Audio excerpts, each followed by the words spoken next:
From the floor of the CME Group, this is Danny Riley on today's mid-morning update.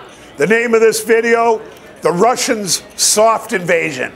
The high of the day in the S&P came in at 1999.5 early or after the open.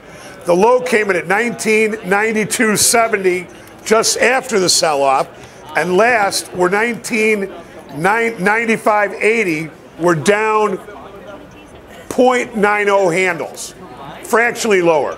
Total volume, we've got a total of 500,000 minis traded and 700 big S&Ps traded in the pit. Now, I want to remind everybody, the Labor Day holiday the markets are open. All the markets are open till the regular times. It's no holiday on the floor over there right now. Now, what's going on is that we're seeing a lot of traders leave early, and what we call this, and a lot of people on Wall Street. We know that a lot of hedge fund traders, guys in Europe, they're not going to stick around for this kind of low lethargic trade that we're having. And, you know, as we come to the end of August, these are the final days that people can take off before it's time to get back to work and get serious about school and everything else. But anyways, you know, we're kind of talking about the Russian risk over the weekend. And what Putin's done this morning is he's got the separatists to agree to open a corridor to allow the Ukrainian soldiers that are trapped, which sounds pretty funny. Only a couple days ago, they were getting ready to push the separatists completely out of the Ukraine, and now they're surrounded. So that'll tell you a little bit about the help that's been going on from the other side over there.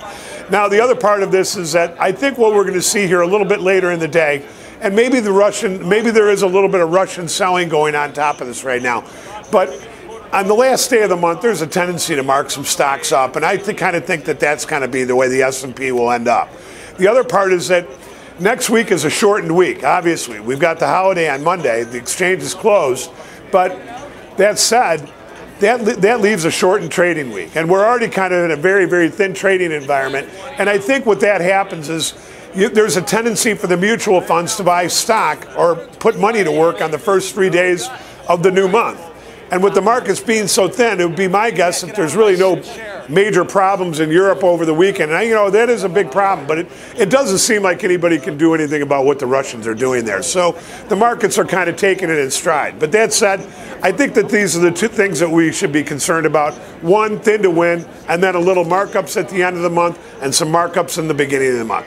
We'll leave it like that. I'm back to work, and I'm ready to rip.